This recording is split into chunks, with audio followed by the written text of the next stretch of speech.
حضرت سیدنا عمر فاروق، سب بولیے رضی اللہ تعالی. حضرت عمر فاروق رضی اللہ تعالیٰ عنہ کا مبارک زمانہ ہے. حضرت عمر نے فوج بھیجی ایران کے حکمران کے ساتھ جہاد کرنے. ایران کے بادشاہ نے 2 عیسائی جاسوس بھیجے. کہنے لگا ذرا پتہ تو کرو مسلمانوں کا رات کا طریقہ کیا ہے، میں صف بندی کراتا ہوں. وہ ساری رات صف بندی کراتا رہا. 2 جاسوس آئے مسلمانوں کی معلومات کرنے. معلومات کر کے جب واپس گئے تو حضرت عمر فاروق رضی اللہ تعالیٰ عنہ کے سپاہیوں کو دیکھا، غور سے پلٹے. تو بادشاہ کہنے لگا کیا حال دیکھ کے آئے ہو؟ کہنے لگا سارے مسلح پہ بیٹھے ہوئے ہیں، جتنے گھنٹے ہم وہاں رہے ہیں مجاہدین مسلح پہ رہے. یوں لگتا ہے جیسے ان کا دنیا داری سے کوئی تعلق. اور کہنے لگے بادشاہ کوئی ایسی طاقت ہے جس کو وہ بلا رہے تھے، کوئی ایسی قوت ہے جس کو وہ پکار رہے. ہمیں بھی وہاں کھڑے ہو کے محسوس ہوتا تھا کہ ہاں کوئی ہے جو آ جائے گا ان کی مدد کے لیے، کوئی ہے جو پہنچے گا ان کی مدد کرے گا. ایران کا بادشاہ کہنے لگا مجھے سمجھ آ گئی ہے، وہ جسم کی طاقت سے نہیں لڑتے، وہ کوئی غیبی طاقت ہے جس سے وہ لڑتے. بھائی وہ غیبی طاقت بھی تو ہمارے پاس ہم نے ناراض کر لیا نا، وہ بھی تو نہیں نا، مسجد کا رخ بھی تو کوئی نہیں. اور میں نے پچھلے جمعے بھی کہا تھا، پھر کہتا ہوں، وہن ہو گیا امت. نبی پاک نے فرمایا امت کو وہ کیا ہے، دنیا سے محبت ہو گئی ہے، موت سے کراہت ہو گئی، وہن ہے. صحابہ کرام کو موت سے بڑا پیار، موت سے بڑی محبت کر. ہماری طرح نہیں، وہ کہتے تھے مریں گے تو منو مٹی، تو وہاں ٹھیک ہے عذاب قبر حق ہے. لیکن میں کہا کرتا ہوں سالوں کے بعد جو پردیس سے ماں کے پاس آئے، ماں اسے عذاب نہیں دیتی، اس کا ماتھا چوما کرتی ہے. اور بھائی جو رب کریم کی بارگاہ میں جائے گا تیرا کیا خیال ہے، گل سڑ جائے گا؟ مدینے والے حبیب نے فرمایا قبر المومن روضۃ من ریاض الجنہ. فرمایا میرا مومن جب قبر میں جاتا ہے تو اللہ جنت کے سارے دروازے کھول لیتا ہے، وہ تو اللہ کی رحمت میں پہنچتا ہے. کون کہتا ہے مومن مر گئے، وہ تو قید سے چھوٹے اپنے گھر گئے. کون کہتا ہے قبر میں عذاب ہے تو صرف عذاب ہی ہے، ہاں مجرم کو سزا ملے گی، لیکن مومن ہمیشہ جہنم میں، وہ بالآخر جنت میں جائے گا، بالآخر جنت میں جائے گا.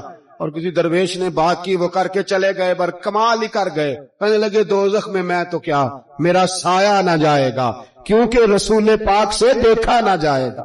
نبی پاک سید عالم علیہ السلام کے غلام تو دیکھو نا، ساری زندگی عمر فاروق بخاری پڑھو تو صحیح، ساری زندگی عمر ہر نماز کے بعد کہتے تھے اللہم ارزقنا شہادت فی سبیلک، اللہ بسترے پہ موت نہ دینا، موت مجھے شہادت کی دینا.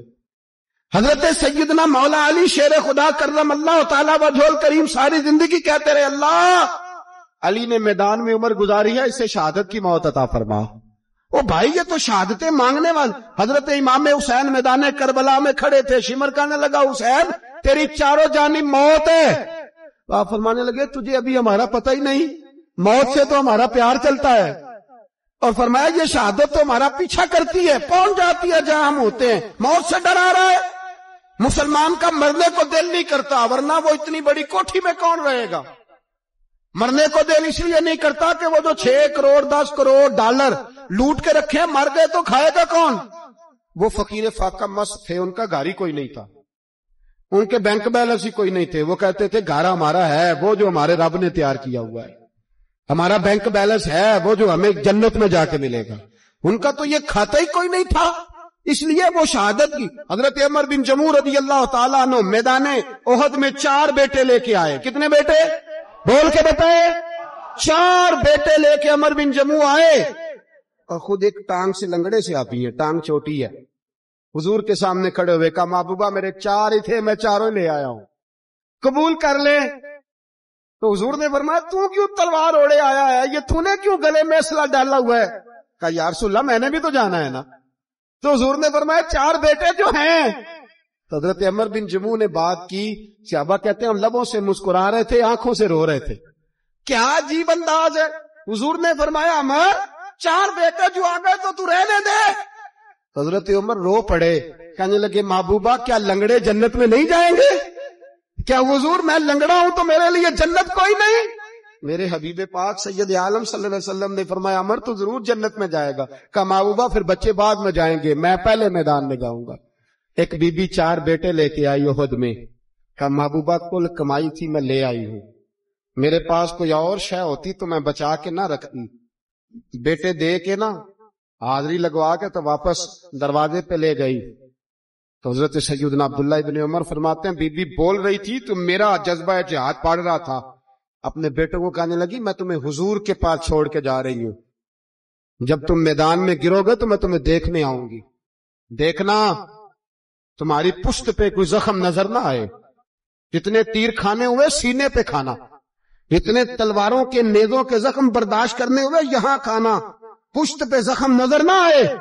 حضرت عبداللہ ابن عمر فرماتے ہو بی بی کی گفتگو میرا جذبہ جہاد بڑھا رہی تھی. ایک بی بی 3 سال کا 4 سال کا بیٹا لیے رو رہی ہے, احد کا دن ہے. سہیلیاں پوچھتی ہیں تو کیوں روتی ہے؟ وہ کہتی ہے دیکھو میرا خاوند بھی بدر میں شہید ہو گیا, بھائی اور باپ بھی. دل کرتا ہے کوئی جوان بیٹا ہوتا تو آج مصطفیٰ کے ساتھ اسے ہی بھیج دیتی. کوئی جوان میرے پاس ہے ہی 3 سال کا تو کیا کروں, 3-4 سال کا بچہ کیا کرے گا؟ پتہ نہیں کیا دلیل آئی, اچانک اٹھی, بیٹے کو سینے سے لگایا, کپڑا ڈالا, مسجد نبوی پہنچ گئی. حضرت بلال کہتے ہیں مجھے ملی, کہنے لگی بلال مجھے پتہ ہے حضور تیاری کرا رہے ہیں جنگ کی, پر 2 منٹ اگر میری ملاقات ہو جائے. بلال حبشی کہنے لگے حضور ہم پہ بی بی ضد کر رہی ہے. حضور باہر آئے, کہنے لگی حضور میں فلاں کی بیٹی, فلاں کی بہن, فلاں کی بیوہ ہوں, میں نے بدر میں 3 شہید دیے ہیں, اب میرے پاس یہ 3 سال کا لال ہی بچا ہے, بڑا فخر ہے میرا. لوگ مجھے شہید کی بیوہ, شہید کی بیٹی, شہید کی بہن کرتے. دل کرتا ہے شہید کی اماں بھی کہیں جاؤں تو میرا بیٹا لے لیں.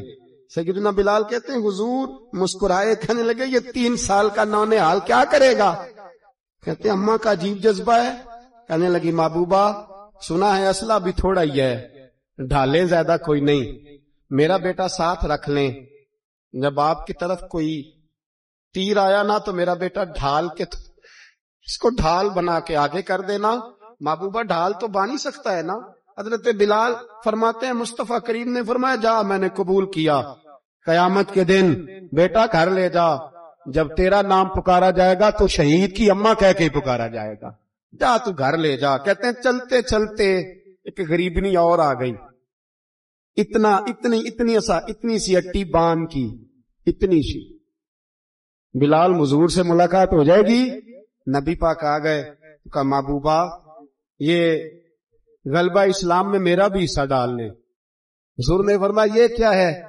کہنے لگی حضور خاوند فوت ہو گیا, اولاد اللہ نے بے نیازی سے دی نہیں, سویرے چرخہ کاٹ کے رزق حلال کھاتی ہوں, میرے پاس نا یہ اتنا سا بان ہے, ایک گھوڑے کی لگام بن جائے گی.